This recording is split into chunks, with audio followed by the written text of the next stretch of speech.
अथ श्री कार्तिक मास महात्म्य 21वां अध्याय। नारद जी बोले, इस प्रकार गणों के वचन को सुनकर और विस्मित होकर दंडवत प्रणाम कर धर्मदत्त बोला, सब मनुष्य यज्ञ दान तीर्थ तप से विपदनाशक विष्णु का आराधन करते हैं। उनमें विष्णु को प्रसन्न करने और सामीप्य दे, क्या ऐसा कोई पूजन है जिसके करने से सब यज्ञाधिक फल सफल हो जाए? गण बोले, हे विप्र, तुमने यह अच्छा प्रश्न किया है। एक प्राचीन वृत्तांत हम कहते हैं, सो सुनो, एकाग्रचित होकर इसका श्रवण करो। कांचीपुरी में चोल नामक एक चक्रवर्ती सम्राट था। इसके ही नाम से चोल देश प्रसिद्ध हुआ। उसके राज्य में कोई भी मनुष्य दरिद्री, दुखी और पाप बुद्धि और रोगी नहीं था।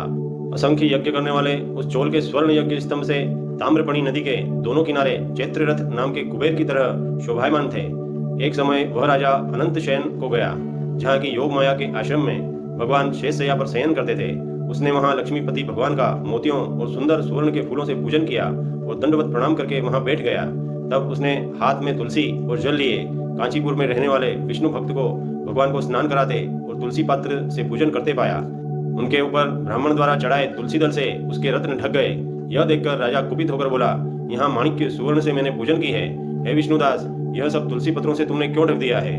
तू विष्णु की भक्ति नहीं जानता है, ढोंगी है, जो तू मेरी शोभायुक्त पूजा को ढकता है।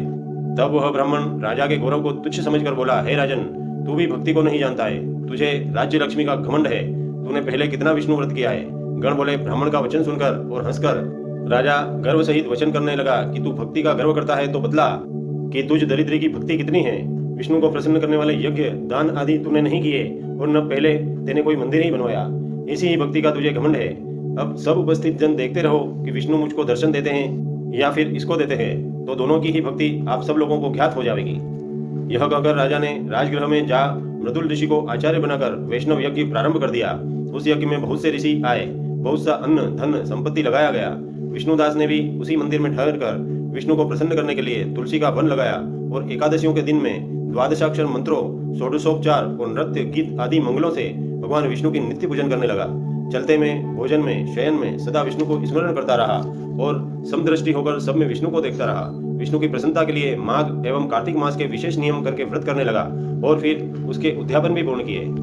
उसने समस्त इंद्रियों को अपने वश में करके भगवान का आराधन करते हुए भगवान विष्णु की भक्ति की। इस भक्ति को करते हुए राजा चोल और विष्णुदास को बहुत समय व्यतीत हो चला। इति श्री कार्तिक मास महात्म्य 21वां अध्याय समाप्त।